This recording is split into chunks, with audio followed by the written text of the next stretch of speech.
pessoal, tudo bem? Sou Felipe Fopp, sou professor de matemática há 11 anos, nas mais diversas escolas e cursos preparatórios do Rio de Janeiro.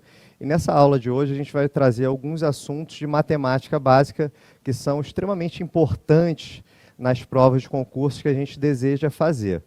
E alguns mapeados pelo Enem, estatisticamente, que mais caíram na prova. E eu queria trazer o primeiro para você, que trata sobre regras de potenciação, até a gente chegar no assunto que é extremamente recorrente, que são as notações científicas. E aí, nesse primeiro slide, eu quero trazer aqui para você as primeiras regras de potenciação. E eu quero mostrar, primeiramente, da gente lembrar, as 4 primeiras regras têm a ver com as 4 operações básicas da matemática. Veja você, aí estão adição, subtração, multiplicação e divisão. Como que elas são trabalhadas? Veja, as 2 primeiras que têm as bases iguais multiplicando, no primeiro caso, e as bases iguais dividindo no segundo caso. Então, quando eu multiplico bases iguais, a primeira regra me diz que eu repito a base e somo os expoentes. A segunda regra traz para a gente que, lembrando da primeira, se multiplicando eu somo, na divisão você faz a subtração no expoente. Terceira regra, você tem base qualquer A elevada a um expoente e toda essa potência elevada a um novo expoente. Isso vai me trazer uma base elevada ao produto dos expoentes. Isso vale para qualquer quantidade de expoentes, seja na primeira, seja na segunda, seja na terceira. E na quarta, a gente vai trazer a divisão. Divisão que tem a ver com radiciação. Veja você, o expoente do A dentro da minha raiz e o índice eu trago como denominador. Então, fica A elevado a B sobre C. Aí estão, e aconselho a lembrar, as 4 primeiras propriedades têm a ver com as 4 operações básicas. Lembrando que A elevado a zero é 1, impreterivelmente, isso não vai mudar, com exceção do A, que não pode ser zero. Qualquer outra base elevado ao expoente zero dá 1. E aí, com isso, esses 4 primeiros exemplos, que vão nos ajudar, inclusive, para a notação científica, a gente tem como exemplificar já 3 casos possíveis sobre essas 4 primeiras regras. Vamos lá. Primeiro exemplo, tem lá uma multiplicação no numerador e uma raiz no denominador. Vamos olhar para o lado e identificar quais são as regras? Veja, já dei uma colher de chá, deixei todo mundo na mesma base para a gente aplicar diretamente. Olha para o numerador. O numerador é um produto de bases iguais. Olha para a primeira regra, identificou. Então, a gente vai ter, repete a base, soma os expoentes. No denominador, vamos lembrar, tem uma raiz quadrada. Não preciso escrever o índice, mas a gente lembra que é 2. E, se a gente tem uma raiz, ela se torna uma divisão. Regra 4 do nosso caderninho aí. Então, como que isso vai ficar? Veja aí ao lado. 3 elevado a 4 mais 3, regra número 1. E no denominador, regra 4. 3 elevado a 13 sobre 2. Como resolver? As bases continuam iguais. Já apliquei as primeiras propriedades corretamente. Vou para a nova etapa. Olha lá, 3 elevado a 7, 4 mais 3, e 13 dividido por 2, poderia manter a fração ou preferir fazer a divisão. Metade de 13 tem aí para a gente 6,5. Posso ainda melhorar? Posso melhorar, estou numa divisão de bases iguais. Então, para finalizar, a gente tem uma subtração nos expoentes. Repito a base, 3, e subtraio os expoentes. Ou seja, 7 menos 6,5 ficou 0,5. Lembrando, o que é 0,5? Meio. E meio, 1 sobre 2. Se é uma divisão no expoente, claro que na minha regra, a gente tem no caderninho aí, ó, veja, tudo que vale para a direita, vale a volta também. Então, se eu tenho na regra 4, observa, se vale a ida, também vale a volta. Então, veja você, 0,5, como a gente pode observar, é 1 sobre 2. Então, esse 1 vem para o meu expoente e o 2 vem para o índice. Então, é a outra maneira de representar. E é bom que a gente saiba, afinal, vamos encarar provas de múltipla escolha. Então, está aí o primeiro exemplo para a gente se situar sobre as propriedades de potenciação. Já o segundo, que é um exemplo recente da prova do Enem, e aí eu queria que você observasse aqui comigo o enunciado para a gente poder destacar aquilo que é mais relevante. Veja você, especialmente em enunciados do Enem, a gente pode tentar observar já o que a gente tem de fórmula, e aí temos lá uma primeira, só fazendo uma leitura dinâmica, e vamos ao exercício. Dentre outros objetos de pesquisa, a alometria estuda a relação entre medidas de diferentes partes do corpo humano. Por exemplo, segundo a alometria, a área A da superfície corporal de uma pessoa relaciona-se com a sua massa M, pela fórmula que aí está, que é o A igual a uma constante K vezes M elevado a 2/3. M que é a massa. Se no período que vai da infância até a maioridade, a massa é multiplicada por 8, por quanto será multiplicada a área da superfície corporal. Observe bem, a massa é multiplicada por 8. Primeira informação relevante. Ele pergunta para a gente, não perguntou uma definição final de resposta, ele perguntou quanto que vai ser multiplicada a área da superfície. A área, veja você, na fórmula a gente tem 3 incógnitas, o A, o K e o M. O que a gente vai mexer? O que ele me deu para mexer? Veja só, a massa multiplicou por 8. Então, o que a gente vai poder assumir? Que o M se tornará 8M. Veja só, a gente vai mexer na fórmula somente no M. E eu vou ter, olha lá, A igual a 8K vezes 8M elevado a 2/3. Veja só, o A é o mesmo, o K é o mesmo, o M não se modificará, a única alteração é o 8. Mas veja só, 8 está elevado a 2/3. Então, é a única alteração que a gente vai ter no problema. Reparou o que mudou? Veja só, 8 elevado a 2/3 foi o que a gente criou. E já estou dando aí o passo a passo e vamos explicar cada um. 8, vamos lembrar? 8 nada mais é que 2 elevado a 3, quando a gente fatorar. 2 elevado a 3, ainda elevado a 2/3. Você lembra de qual propriedade que a gente está falando? Eu estou expoente com expoente. Lembra que é a nossa, lá no caderninho, é a nossa propriedade de número 3. Expoente, expoente, eu faço uma multiplicação. 3 vezes 2/3, claro, eu tenho 3 multiplicando, um 3 dividindo, posso lembrar ainda que esse 3 é uma fração, e a gente ainda pode simplificar os 3. Ou seja, a gente vai ter 2 elevado a 2, e a alteração inicial na fórmula, o que é 2 elevado a 2? É 4.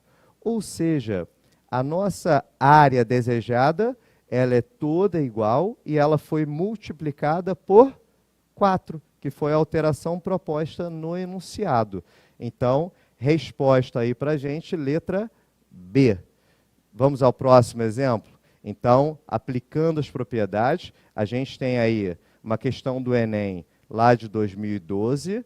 Então, esse perfil já vai se mantendo e a gente vai ver aí mudar um pouco de prova, vai para uma prova da PUC, numa questão de 2016, e a gente tem aí 3 potências. No caso, essa é uma questão mais matemática, com menos, conta menos um problema, e a gente vai aplicar as propriedades. Veja você, ele deu x, y e z, e pediu uma relação final entre eles.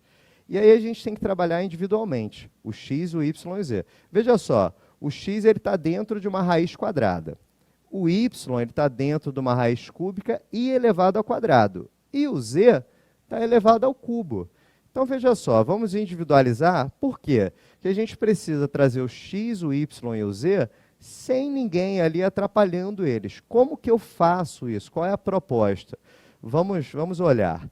Veja você, A raiz quadrada de x ela é 2015 elevado a 3. Você já está vendo a resposta. Por que dessa resposta? Lembra, se eu tenho uma igualdade, tudo que eu altero do lado esquerdo, eu também altero do lado direito. Então, se aqui eu tenho uma raiz quadrada, a operação inversa dessa raiz quadrada, ou seja, de x elevado a meio, é elevar a segunda potência. Se eu fiz do lado esquerdo, faço também do lado direito. Olha para o seu lado direito. 3 e 2, expoente, expoente, mais uma vez, regra 3 do nosso caderninho. Então, 3 vezes 2, eu tenho que a primeira incógnita é x igual a 2015 elevado à sexta potência. Segunda, vamos lá, y. Repare, y está elevado a 2 numa raiz cúbica. Lembra, 2 na raiz cúbica, estou na propriedade 4.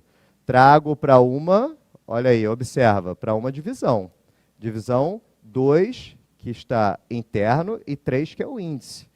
E como que eu faço a operação inversa? Como que 2/3 se torna 1? Basta multiplicar pelo inverso dele. Qual é o inverso de 2 sobre 3? 3 sobre 2. E tudo que você faz do lado esquerdo, você também faz do lado direito. Então, 2/3. Lembra, apliquei a propriedade inicialmente, propriedade 4. Fui agora para a propriedade 3. Expoente, expoente, você multiplica. E do lado direito, vamos trazer essa conta aqui um pouquinho mais para baixo. A gente tem 4 vezes 3 meios. Ou você divide e depois multiplica, ou multiplica e depois divide. 4 vezes 3 são 12, e 12 divididos por 2 são 6. E o y, todo ele era o nosso desejo. Quando eu multiplico alguém pelo seu inverso, isso dá 1, e eu não preciso escrever. Então, o y também ficou igual ao x, 2015 elevado a 6. Terceira incógnita, vamos voltar lá? Z ao cubo igual a 2015 elevado a 6. Mais uma vez, queremos que o z esteja elevado a 1. E qual é a operação inversa de z elevado a 3? O que eu tenho que elevar buscando? Afinal, se a gente vai elevar, a gente vai ter a propriedade que me dá uma multiplicação. Por isso que eu busco o inverso. E qual é o inverso de 3? 1/3. Você trocou a posição, fez 1/3 do lado esquerdo, 1/3 do lado direito, para equilibrar e para você respeitar a sua igualdade. Você vai ter 3 vezes 1/3, ficou exatamente 1. 1 não preciso escrever na resposta. E do lado direito, só para a gente colocar a operação, mais uma vez temos 6 vezes 1/3, que é equivalente a 6 dividido por 3, e é exatamente 2. Veja você que está lá.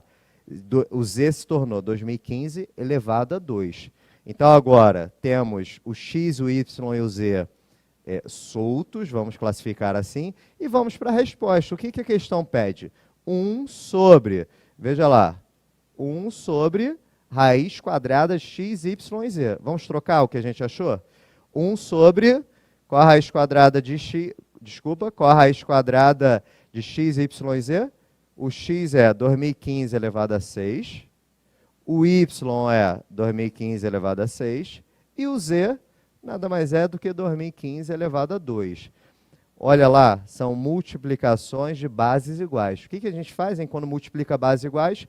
Repete a base e soma os expoentes. Quais são os expoentes? 6 mais 2, 14. Chegamos lá no 14, que é a nova parte da igualdade. Agora, se eu tenho raiz quadrada, eu tenho um 2 aqui que não precisa estar escrito. Lembra da quarta propriedade? Vira divisão. E se vira divisão, eu posso trazer 14 sobre 2. É verdade que aqui a gente poderia deixar 1 sobre 2015 elevado à sétima potência. Só que eu vou para as respostas, não tem 2015 elevado à sétima potência. Tem algo parecido, aliás, tem na letra E, que poderia confundir, e eu tenho o inverso de 1 sobre 2015 elevado a 7. Para esse inverso se tornar, sair da fração, a gente vai trocar o sinal do expoente. Então, resposta final, 2015 elevado a menos 7. Tá bom? Aplicação das propriedades, uma questão mais voltada para esse tipo de aplicação, questão da PUC, e que a gente pode praticar bem todas as propriedades aí reunidas. A única que a gente não usou foi a da subtração. As outras 3 a gente usou.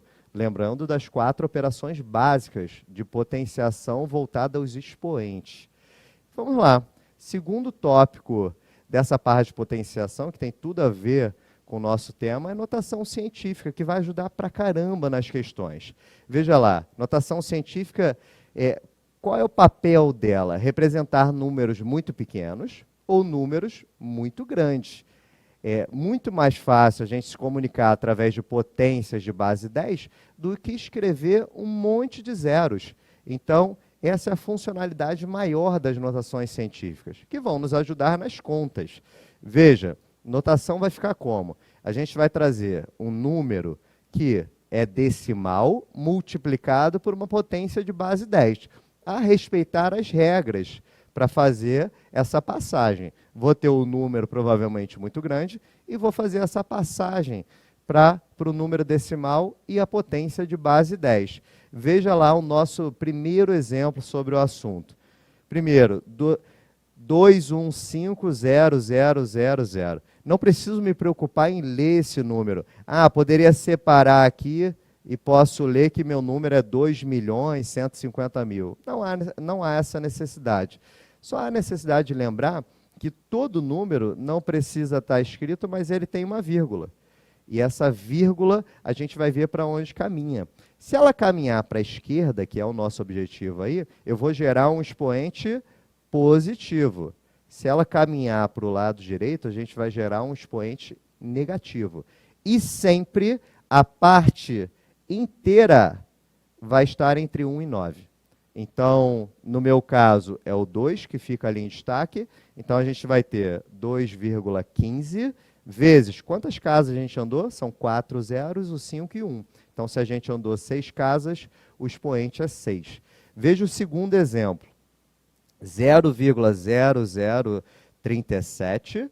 Quantas casas a gente vai ter que andar para deixar o 3 em evidência, em destaque? Lembra, sempre na parte inteira são algarismos entre 1 e 9, nada além disso. Então, a gente vai deixar o 3 em destaque e vai contar quantas casas andamos. Andei para a direita, expoente negativo, lembra? Andei 4 casas, então o expoente é negativo 4. No caso, 3,7 vezes 10 a menos 4, que é um número, você pode observar, bem pequeno. E um exemplo razoável, é provável que haja números muito menores que esses nas questões. E, terceiro exemplo, já mistura um pouco dos dois. Traz uma conta cheia de zeros, e aí para você melhorar um pouco a leitura dessa conta, você aplica a notação 2 vezes. Então a gente tem, primeiro, são 32.000, a gente vai trazer. Quanto eu vou andar? Veja, 32.000, a minha vírgula estaria lá do lado zero. Vou andar 4 casas a favor de deixar o 3 em destaque, na parte inteira. Parte inteira é aquilo que está à esquerda da vírgula, lembra? Então, eu andei 4 casas, o meu expoente nada mais é do que 4. No segundo, andei quantas casas para que o 3 fique em destaque? Estou andando 7 casas. Então, se eu andei 7 casinhas para a direita, expoente negativo. Então, 3 vezes 10 a menos 7. Como que eu vou fazer essa conta? Vamos lembrar da primeira parte da aula? Se eu tenho base 10 e base 10, eu posso juntá-las. Posso juntá-las numa adição de expoentes. Então, 4 menos 7 ficou menos 3. E 3,2 vezes 3 são 9,6. Então, está aí a primeira leitura de notação científica. E se eu quiser ainda voltar, tirar da notação, eu volto 3 casas. Afinal, o expoente negativo faz com que seu número, a gente decresça esse número e traga aí um número menor do que 1. Primeiro exemplo, caiu na prova do Enem de 2019.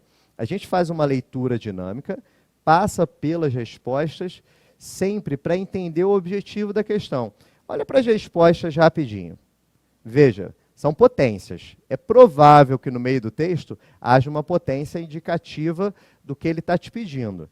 Então, ele cita sobre a gripe, e lá no finalzinho, a gente tem um número decimal em destaque, 0,0011 milímetros. Então, veja só, pergunta, em notação científica, o diâmetro interno do vírus, influenza, que ele cita no texto, em milímetros é igual a... Então, ele não alterou a unidade e ele só quer que você faça a notação. Veja lá, 0,0011 vai ficar, andou 4 casinhas para a direita, então o teu expoente negativo. No caso, 1,1 elevado a vezes 10 elevado a menos 4. Aplicação direta. Para a gente fechar, acabar esse primeiro subtópico de matemática básica, vamos para o último exemplo, que também caiu na prova do Enem de 2019. Fala sobre um texto da NASA e a gente, mais uma vez, pode observar que as respostas estão em notação científica. Veja você, conta ele todo o texto e pede para a gente, com base nessas informações, qual a menor distância que o asteroide passou da superfície da Terra. Veja lá, proximidade da Terra está dentro da imagem. O que tem acontecido com certa frequência no Enem, e a gente vai trazer 325 mil quilômetros. Quilômetro, lembrando que é a unidade das respostas, então eu não preciso mudar nada. 325 mil, como é que a gente vai lidar? Primeira coisa, 325 fica como em notação? 3,25, andei 2 casinhas, 10 ao quadrado. E 1000, nada mais é que 10 ao cubo, porque são 3 zeros. Juntei a base 10, propriedade de potenciação, ficou 3,25 vezes 10 elevado à quinta potência. Lembrando que aqui você vai somar os dois expoentes. Então, 3,25 vezes 10 à quinta quilômetros, aí a distância pedida por ele. Resposta essa na sua letra D. Quero te agradecer por ter assistido esse primeiro pedaço até o final e fica com a gente para assistir o segundo subtópico, que é extremamente importante para os seus estudos.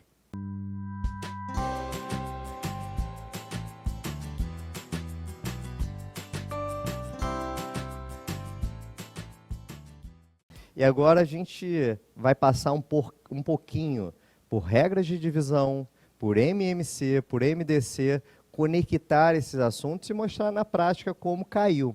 E aí eu quero te convidar ao primeiro quadro, que você provavelmente já viu algumas vezes, e quero contar a importância dele, em especial dos 3 primeiros números primos que estarão muito presentes nas nossas questões, que são 2, 3 e 5. Claro que as outras regras têm a sua relevância e são importantes da gente lembrar para utilizar durante as questões.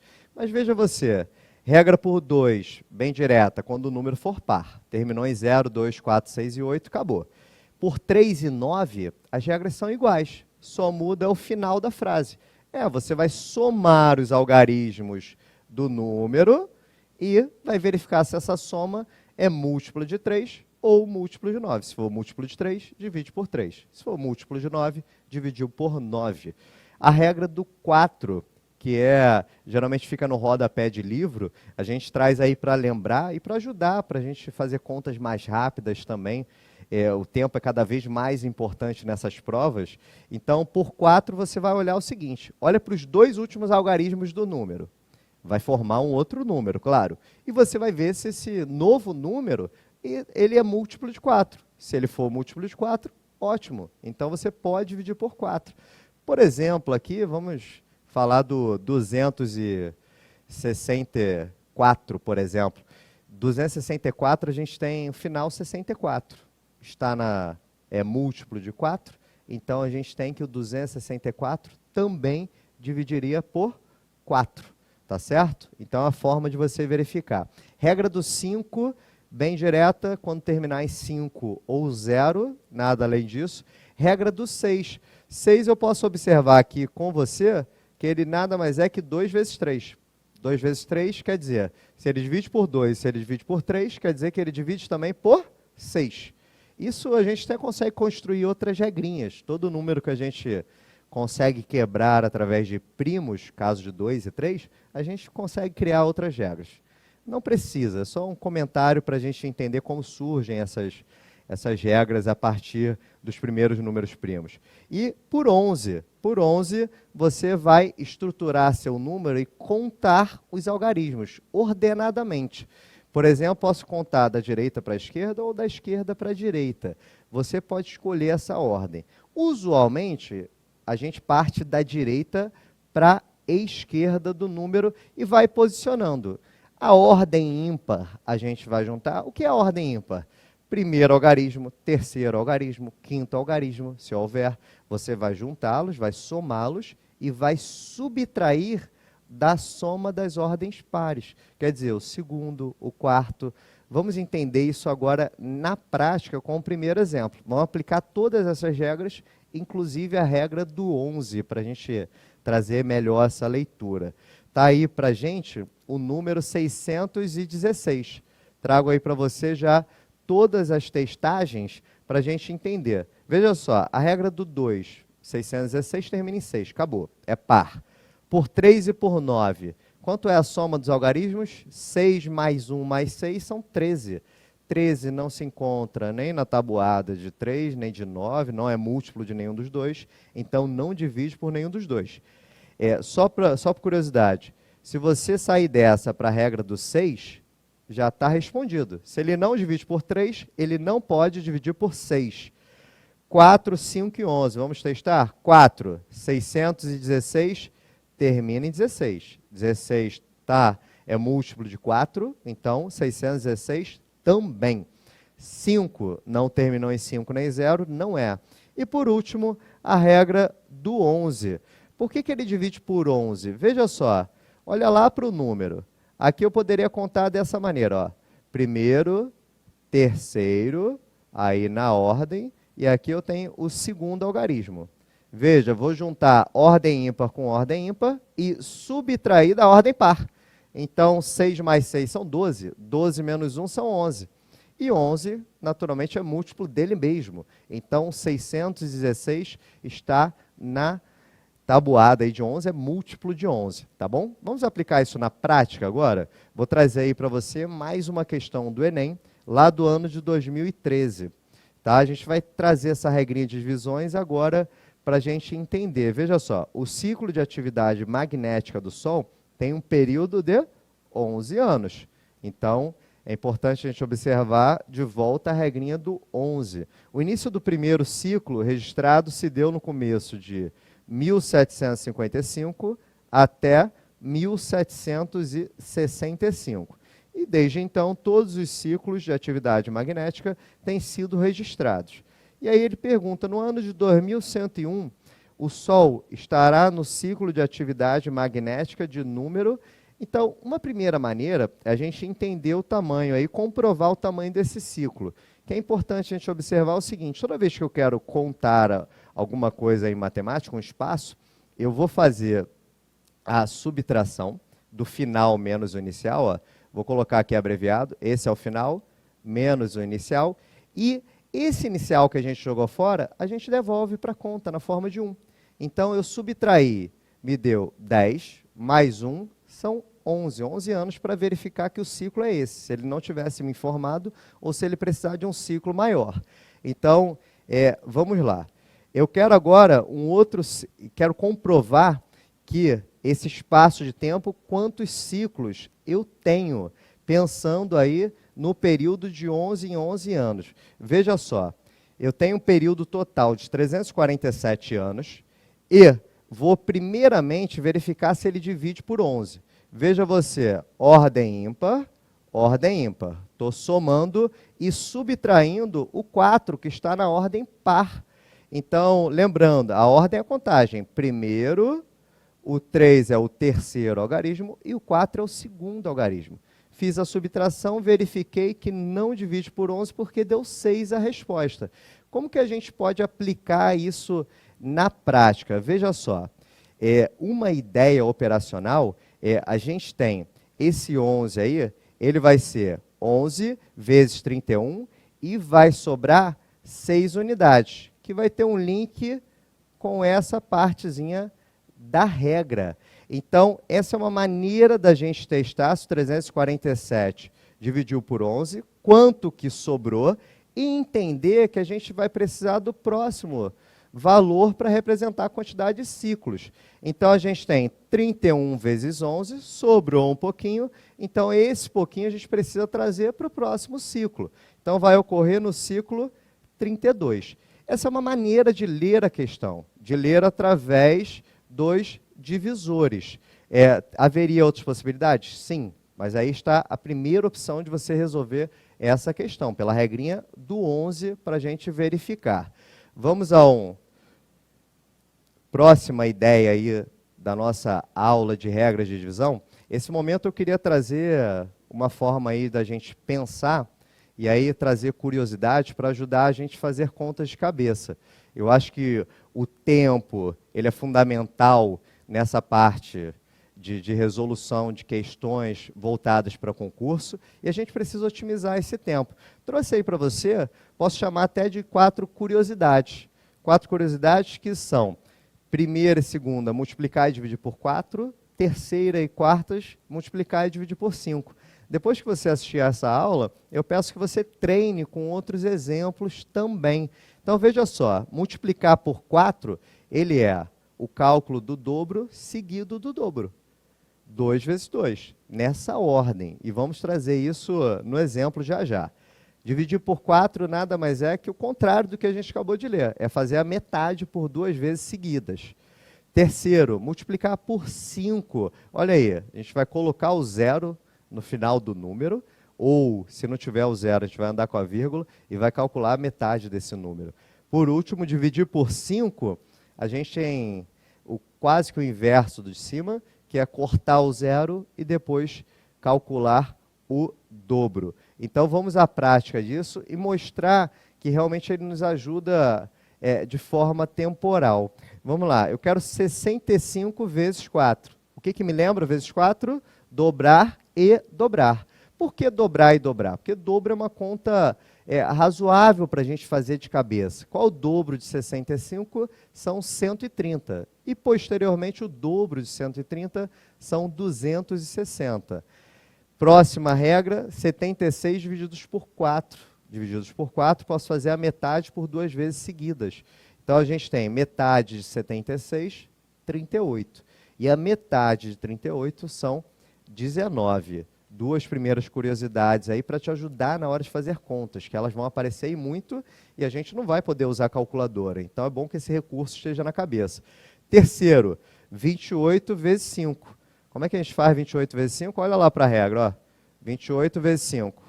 Coloco o zero e depois busco metade. Coloco o zero mesmo. Ó. Colocou o zero do lado de 28, ficou o quê? 280. Agora você faz a metade. A metade de 280 são 140. Então, você acabou de multiplicar 28 por 5 de uma maneira mais simples. E dividir por 5? Você corta o zero, olha lá, corta o zero e calcula o dobro. Corta o zero. Então, 80, se eu tirar o zero, ele vira o quê? 8. E qual o dobro de 8? 16. Isso também serve para números que não necessariamente têm zero. Veja só o último exemplo. Quanto é 6 dividido por 5? 6 tem zero? Não tem zero, não posso cortar. Então, eu vou pegar esse 6 e vou andar com a vírgula, olha lá, 0,6. Agora você vai calcular o dobro. Qual é o dobro de 0,6? 1,2. Então, nos ajuda bastante a resolver pequenas contas dentro dos problemas e estão atrelados aí às divisões também que a gente vai fazer ao longo dos problemas. Próximo tópico que eu quero falar aqui junto é sobre MMC e MDC. Apesar de serem 2 conteúdos, eles andam lado a lado. Muitas vezes eles são cobrados simultaneamente nos problemas. Veja só, o que eu preciso lembrar basicamente de MMC e MDC? Está vendo essa primeira sequência? Essa é uma sequência dos primeiros números primos. Quero lembrar para você que o 1 não é número primo. E, além disso, o 2... ele é o único número primo que é par. E a última lembrança não há uma regra estudada que a gente possa decifrar um mecanismo para dizer o próximo número primo.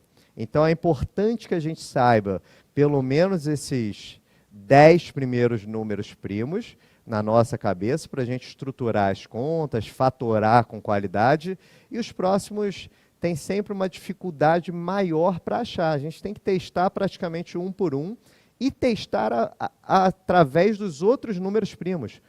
Se eu pegar um número muito grande, por exemplo, 147, a gente tem que ir testando se ele divide por todos os números primos anteriores. É uma maneira de fazer. E aí isso dá trabalho, isso é um pouquinho burocrático e tem saído um pouquinho de cena. É importante que a gente saiba os primeiros, que vão nos ajudar muito. Tá? E como que eu faço MMC e MDC? Quero lembrar aí para você, fatorando de forma simultânea e através de fatores necessariamente primos. Forma simultânea quer dizer que se eu tiver algumas 4, 5, 6 frações citadas no problema, a gente vai poder fazer tudo junto. Se eu tiver vários valores no problema e quiser chegar numa resposta comum, a gente vai poder fazer todos juntos. Então vamos lembrar dos primeiros casos, só para a gente entender como funciona. Fatoração simultânea para o M e MC. É importante já olhar aqui para o final, que o M e MC, necessariamente, a gente tem que reduzir os dois números até 1. Fatorar nada mais é do que ir dividindo e por fatores primos na ordem que a gente fez. Não está errado começar pelo 5, mas é melhor pelo 2 para a gente se organizar. Aí quando não puder mais o 2, a gente vai para o 3 e assim por diante. Então fatoramos aí, ó, 36 e 60, ambos têm metades aí, 18 e 30, as metades são 9 e 15, 9 e 15, nenhum dos dois são pares, porém posso dividir ambos por 3. Depois, 3, continuo podendo dividir por 3.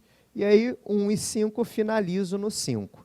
Faço a multiplicação disso tudo até descobrir que a resposta é 180. Só uma curiosidade na multiplicação, a ordem dos fatores não altera o produto. Então, 2 vezes 5, você concorda que são 10? 10 eu já poderia colocar lá no final, o 0. Se eu tiver outro 2 e 5, também poderia. E o que sobrou para mim? 3 vezes 3 são 9. 9 vezes 2, 18. Então, é outra maneira da gente chegar nesse 180. O que muda para o MDC? MDC a gente vai ter aí, ó, não precisa terminar em 1. Você pode fazer a fatoração até o momento que não é possível mais dividir os dois simultaneamente. Então, a gente vai ter, já colando ali do outro lado, a gente pararia aqui, ó, porque é o último momento que os dois podem ser divididos simultaneamente. E aí a gente fez a conta, 2 vezes 2 vezes 3 é exatamente 12, igual está lá na resposta. Primeira lembrança, agora vamos trazer essa lembrança para a prática.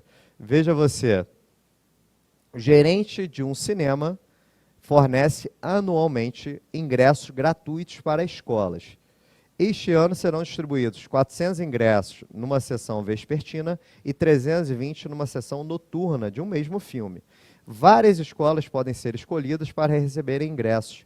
Há alguns critérios de distribuição. Primeiro, cada escola vai receber para uma única sessão. Todas as escolas vão receber o mesmo número de ingressos. Lembra que MMC e MDC terminam com a palavra comum, quer dizer que é aquilo que ocorre ao mesmo tempo, e não haverá sobra de ingressos. Além disso, o número mínimo de escolas que podem ser escolhidas para obter ingressos segundo os critérios. Se o número é mínimo, a gente vai dar o máximo de ingressos que agrade os dois ao mesmo tempo.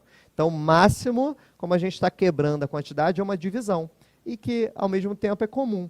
Então, a gente vai buscar o MDC entre esses dois valores, entre 320 e 400. E aí, fatorando simultaneamente, vamos lá. Metades, 160 e 200. Metade, 160 e 200. 80 e 100. Metade de 80 e 100, 40 e 50. Novamente, metade, 20 e 25. A última possibilidade é dividir por 5. Você poderia, mais uma vez, juntar aqui, ó, 2 e 5, mais uma vez, são 10. Você coloca o 0, sobrou o quê? 2 vezes 2 vezes 2, que são 8. Então, uma maneira de você fazer essa conta, 80 é a quantidade de ingressos, porém, ele perguntou quantas escolas são. Então, 320, olha só, dividiu por 80, quanto deu? 4. 320 dividiu por, 400 dividiu por 80, deu 5. Então, quantas escolas foram contempladas? 4 na primeira, 5 na segunda. Então, ao todo, foram contempladas 9 escolas a participar. Então, é importante, aí, observação final do problema.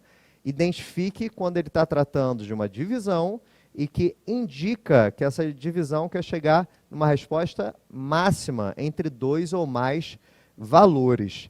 Segundo exemplo, a gente tem aí uma questão do Enem de 2015, a gente traz um arquiteto está reformando uma casa, de modo a contribuir com o meio ambiente, ele decide reaproveitar tábuas de madeira retiradas da casa.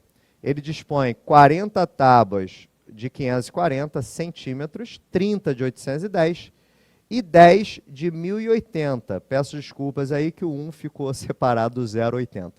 E todas da mesma largura e espessura. Ele pediu a um carpinteiro que cortasse todas elas em pedaços de mesmo comprimento. Cortasse também é importante, cortasse tem a ver com divisão, sem deixar sobras e que as novas peças ficassem com o maior tamanho possível. Reparou? Maior tamanho, mesmo comprimento e cortar. Ou seja, a gente está encaminhando mais uma vez para o quê? Máximo divisor comum entre os pedaços que ele situou. Então, voltando aí ao problema, a gente tem, atendendo o pedido do arquiteto, o carpinteiro deverá produzir, vamos lá, primeira coisa, MDC dos 3. Já apareceu aí na tela para você que o MDC de 540, 810 e 1080, você pode ganhar um tempo aqui, ó. Termina em 0, não termina? Então, você pode tirar o 10. O 10 está dentro de todo mundo aí. Vai fazer o MDC entre 54, 81 e 108. Fatoração simultânea, beleza? Todos são pares? Não. Então, começo pelo 3. Todos dividem por 3. Lembra da regra? Se eu somar 5 e 4, 8 e 1, e lá no final 1, 0 e 8, todos dão 9. 9 divide por 3. Então, todos eles também. De novo por 3 e finalizo também por 3 e acaba a conta, porque o MDC precisa agradar todo mundo ao mesmo tempo. Ora, 3 vezes 3 vezes 3, 27. 27 é o MDC. MDC que está multiplicado por 10, que a gente tinha tirado inicialmente. Então, deu 270. Só que são 270 centímetros. Volta aqui na questão. Comprimento menor que 2 metros. Ficou maior. E como ficou maior, e esse é o máximo, você vai pegar o primeiro divisor de 270, ou seja, a metade dele, que é 135. E vai descobrir quanto caberá em cada pedaço para você chegar na resposta. Então, 540, que era lá o inicial, dividido por 135, são 4. 4 vezes 40 tábuas, ou seja, 160. 810 dividido por 135, 6. E 6 vezes os 30 pedaços, 180. E, por último, 8 vezes os 10 pedaços, 80. E aí, finalizando, a gente tem 420 peças ao todo. Tá bom? E aí a gente encerra esse segundo momento. Quero te agradecer por ter assistido até o final e que nos acompanhe aí na terceira etapa, que também vai trazer um pouquinho de geometria para a nossa aula. Obrigado.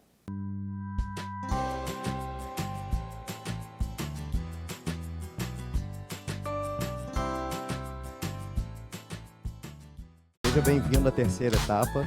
Lá nas primeiras, a gente passou muito por aritmética. A gente trouxe problemas, regras de divisão para a gente lembrar, como trabalha esses problemas na prática. E aí agora a gente vai passar um pouquinho por geometria. Vai falar de uma das figuras mais importantes em matemática. Importante para a gente trabalhar 2 etapas dela, que é o triângulo retângulo, que a gente pode trabalhar as relações métricas e as relações trigonométricas. Como que a gente lembra disso? Pô, geometria tem a ver com ângulos e lados. Então, lados a gente vai ter a ver com aquilo que eu posso medir. Medir vai me lembrar as relações métricas.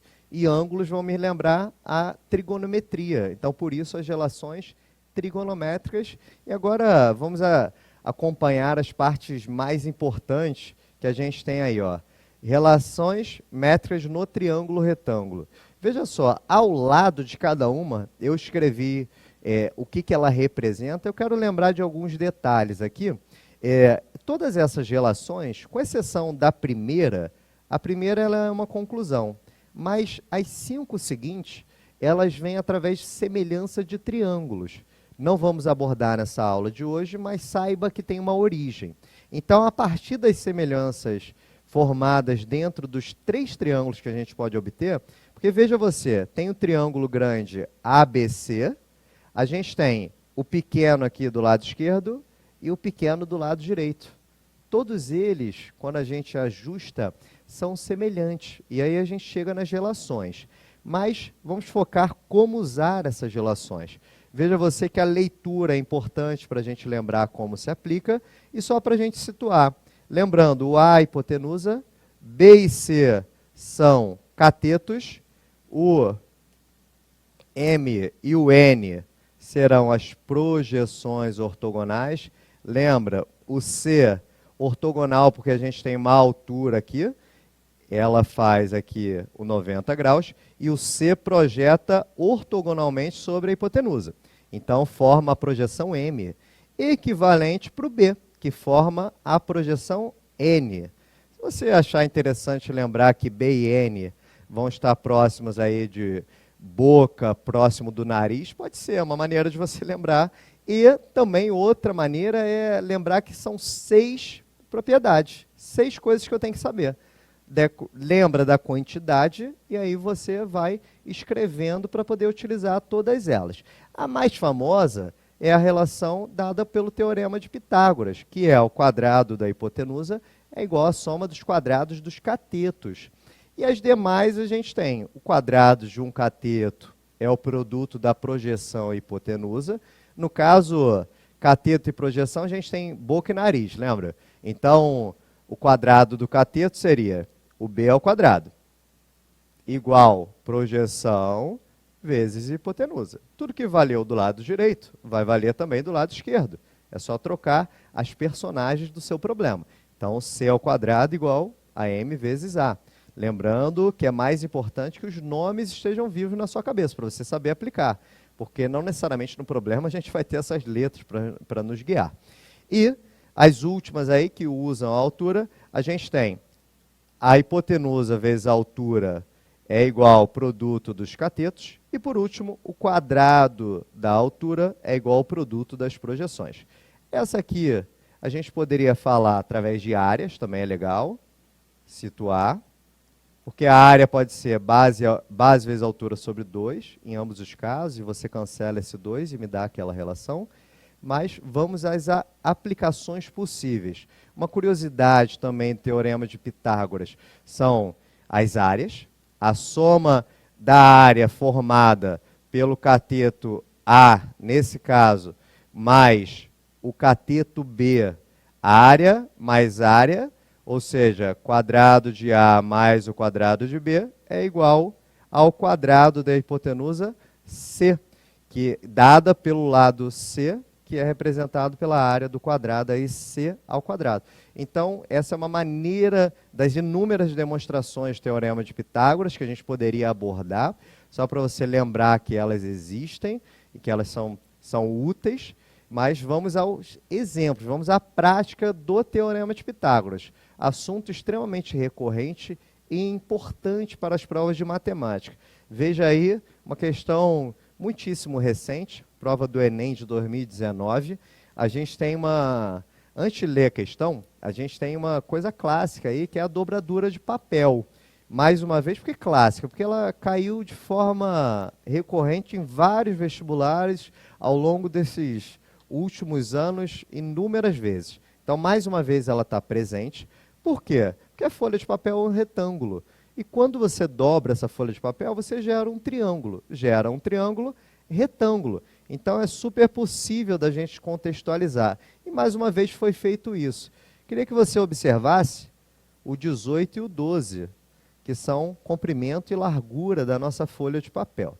Tá? E a gente tem aí, ó, vamos ler o texto. Construir figuras de diversos tipos, apenas dobrando e cortando papel, sem cola e sem tesoura, é o origami, o que tem um significado altamente simbólico no Japão. A base do origami é o conhecimento do mundo por base do tato. Uma jovem resolveu construir um cisne usando técnica de origami, utilizando uma folha de papel de 18 por 12, como a gente já tinha observado. Assim, ela começou a dobrar a folha. Após a primeira dobradura, a medida do segmento AE é, veja você, 18 e 12, volta na figura. Olha aqui para a figura. Você tem 12 a sua largura. Concorda que se eu voltasse com a folha para cá, esse pontinho aqui seria o D novamente? E aqui eu estaria formando 90 graus de novo? Veja só, então AD continua sendo 12. E a gente pode passar ele para lá. Vamos anotar na figura. E também, se eu completasse isso tudo aqui, eu teria 18 do meu comprimento, que é equivalente. Sobra quanto aqui para o meu pedacinho pontilhado? 6. E aí você pode observar que esse segmento aqui, ó, que eu estou achurando, ele é o mesmo que está aqui, ó, é o mesmo DE. Então, você tem também 6. E aí a pergunta que ele faz para a gente é quanto vale AE? Vamos dar o nome aqui de X para o nosso AE. Ou você usa o próprio AE também. E aí a gente tem, naturalmente,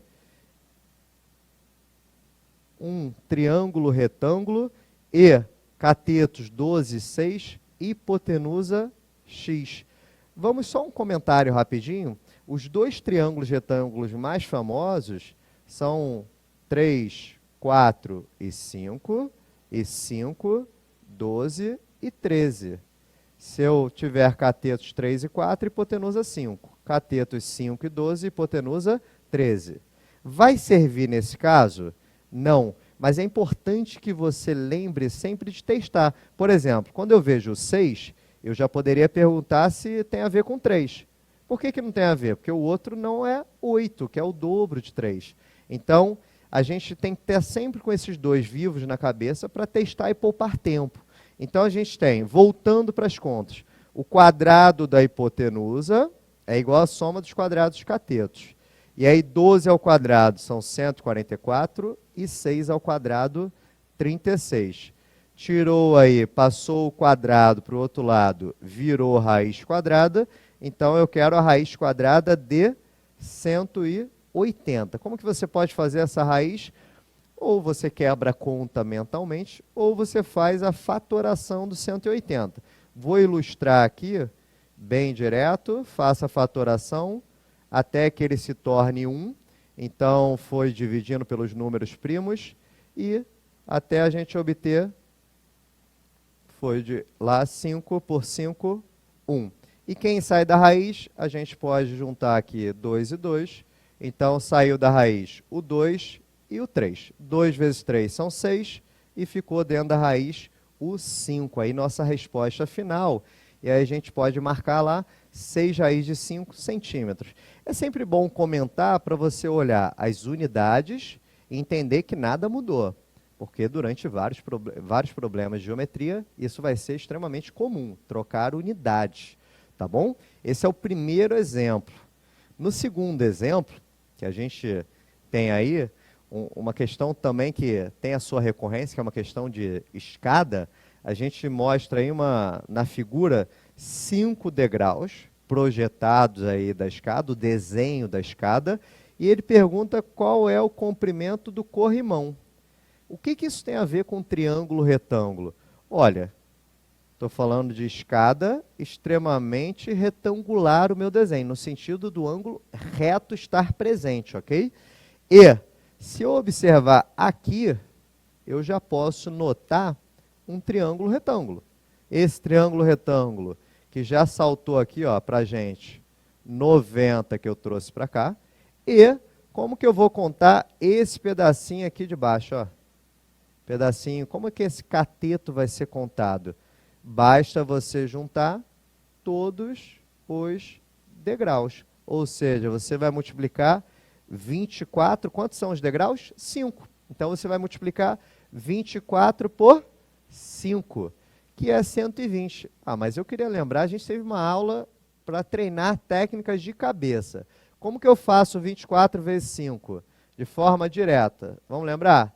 Coloca o zero, ou seja, 240, e faço a metade, ou seja, 120. Importante aí para a gente ganhar tempo. Claro que aqui falando demora mais, na sua cabeça isso vai funcionar muito mais rápido. Então, 120 é o meu outro cateto, 90. Ora, mais uma vez, o que tem que vir na minha cabeça quando eu falo de triângulo retângulo? Não são os dois mais famosos? Então, o primeiro mais famoso qual é? 3, 4 e 5. Veja você, os catetos têm que ser 3 e 4. Veja só, olha para o 90 e olha para o 120. Concorda que 90 é menor? 90 é menor, eu vou pensar que ele é da família do menor. Vamos lá? 90 seria múltiplo de 3. E é verdade, quantas vezes eu multiplico 3 para dar 90? Multiplico 3 vezes 30. Quantas vezes eu multiplico o 4 para dar 120, que fosse o caso, também por 30? Ora, se você multiplicou pelo mesmo valor, há uma semelhança desses triângulos que me garante que a hipotenusa vai ser quem? 5. Qual é a lógica? Quem fala aí? 5 vezes 30. Então, naturalmente, o seu corrimão aí, esse pedaço, ele vai ter 150 centímetros. Você pode fazer por lógica, mas eu estou deixando aí escrito a maneira formal de você fazer. Olha o trabalhão que me daria essa conta, mas você pode fazer. Fiz o 90 ao quadrado, mais 120 ao quadrado, que são respectivamente 8.100 e 14.400. Você somou, deu 22.500. E aí aqui, até a curiosidade, né? Qual a raiz quadrada de 225, hein? 15. Aqui são 100, né? 225 vezes 100. Então, são 15 vezes 10. Que aí você tem 150. Veja só, o corrimão tem um pedaço desconhecido, que a gente chamou de x, e ele vai ter as duas partes que já foram dadas. Então, eu quero 30 mais o pedaço desconhecido, mais o outro 30. 150 mais 30 são 210 centímetros. Passei 210 centímetros para metros, você tem um total de 2,1 metros. Tá? Essa questão ela já caiu diversas vezes, e mais uma vez, diversas vezes que eu digo é em diversas provas distintas. Não do mesmo concurso, não só do Enem, como de outros vários. Então, essa é uma ótima questão para você treinar e estudar aí de forma qualificada o Teorema de Pitágoras. E assim vamos avançando até chegar nas relações trigonométricas. Relações trigonométricas, a gente está falando nesse momento de seno, cosseno e tangente. E vamos lembrar como é que isso trabalha, olha lá. Aqui eu tenho um ângulozinho θ, de frente para ele, olha lá, de frente tem a ver com o oposto. Então está aí o cateto oposto. Catetos são aqueles que compõem um ângulo de 90, fechado? Então, cateto oposto é aquele que está juntinho com ele, está colado nele, a gente vai chamar de adjacente. E por último, a hipotenusa, que necessariamente é o maior lado desse triângulo. Por quê? Porque ela está oposta ao maior ângulo do triângulo. Ela está de frente para o ângulo de 90 graus. Então, necessariamente, vai ser o maior lado do seu triângulo, tá bom? Por isso que 3, 4 e 5, a gente sempre diz que o 5 é a hipotenusa, porque é o maior lado do nosso triângulo. Então, tem aí o seno, o cosseno e a tangente, e aí para a gente lembrar de uma maneira bem direta, olha só, só que à toa. Só que à toa, vamos entender? O que é só? Só tem a ver com seno igual cateto oposto sobre hipotenusa, olha lá. O que é o K? Cosseno igual o adjacente sobre hipotenusa. Fechado? Está aqui, ó, na nossa razão trigonométrica aí. Cosseno é o adjacente com a hipotenusa, e a tangente, que é o último, é o oposto pelo adjacente. Tá bom? Tem até uma última relação aqui sobre seno e cosseno, que você pode lembrar.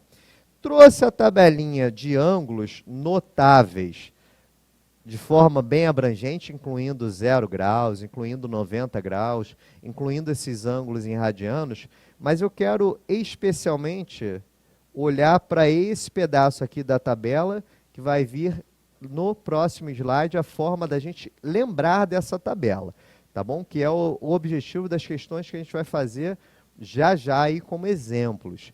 Então, vamos montar essa tabela aí juntos, preste atenção. De novo, tem no nosso quadrinho aí, só que à toa. Vamos lembrar que vem através deles. E a tabelinha de 30, 45, 60, ela, vou colocar aqui para você lembrar, o ângulo de 45 ele surge do quadrado, tá bom? E o 30 e o 60 surgem do triângulo equilátero, tá? Só para você entender que tem uma origem, nada veio por acaso, tá bom? Fica aí a lembrança. E eu quero trazer para você o seno, o cosseno e a tangente. Eu chamei o x de ângulo, tá bom? Não confunda com funções, nada disso. É o seno de um ângulo x qualquer. Eu coloquei parênteses aí para ficar bem separado, tá bom? Você estruturou a tabela, são seno, cosseno e tangente de 30, 45 e 60. Como que a gente monta? 1, 2, 3, 3, 2, 1. Todo mundo sobre 2, põe a raiz em quem não é 1. Vou repetir aqui o processo, tá? 1, 2, 3, 3, 2, 1. Todo mundo sobre 2, põe raiz em quem não é 1.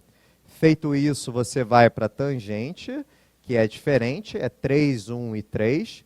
Coloca a raiz no 3 e o primeiro você divide por 3, tá bom? Em respeito a você, eu não vou cantar, não, musiquinha sobre isso. Vou deixar aí que você lembre da tabelinha, tá bom?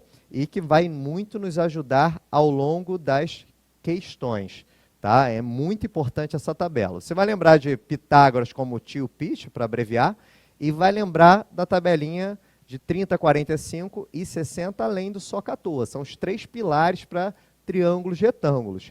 E assim vamos ao primeiro exemplo, também aí vindo da prova do Enem, uma questão lá de 2010, não tem problema ser de 2010, porque é uma questão extremamente recorrente, tá bom? E aí ele conta a história, um balão atmosférico lançado em Bauru, caiu na segunda-feira em Cuiabá Paulista. Ele diz que o artefato faz parte do programa Hibiscus, desenvolvido aí por um conjunto de Brasil, França, Argentina, Inglaterra e Itália, e foi usado para medir o comportamento da camada de ozônio. Diz ele, na data do acontecido, 2 pessoas avistaram um balão. Uma estava a 1,8 quilômetros, olha lá, volta na figura aí rapidinho, 1,8 quilômetros, e avistou a 60 graus, que está aqui, é o primeiro ângulozinho que ele deu. A outra estava a 5,5, por que 5,5? Porque na figura é a soma aí dos dois, ok?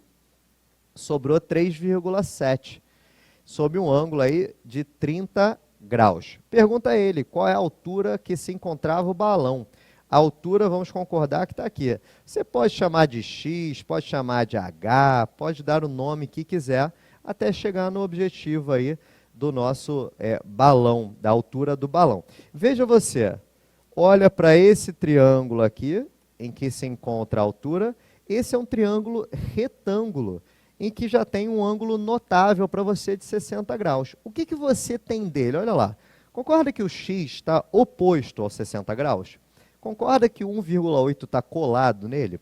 É o adjacente? Então, cateto oposto e cateto adjacente, oposto e adjacente, quem é que vem antes do SOHCAHTOA, hein? É o T. Por isso que a gente vai usar a tangente de 60. Uma maneira de fazer, ok? Tangente 60, que nesse caso é o cateto oposto aí à altura, tá bom? Sobre 1,8. E aí a gente trocou tangente de 60 lá pela nossa tabelinha raiz de 3. E aí multipliquei por 1,8. Tenho aproximação de raiz de 3, tá bom? E aí você tem valor final. Raiz de 3, só por comentário, vai ser aproximadamente 1,73. Então, a gente usa aí a aproximação e vai me dar 3,1 quilômetros. Só quero comentar aqui, o final, eu tenho aqui um ângulozinho de 120 e aqui um ângulo de 30. Então, você poderia ter resolvido, repara que nesse triângulo, você tem, deixa eu apagar aqui o outro para não confundir a gente, aqui você tem um triângulo isósceles. Então, 3,7 se repetiria aqui.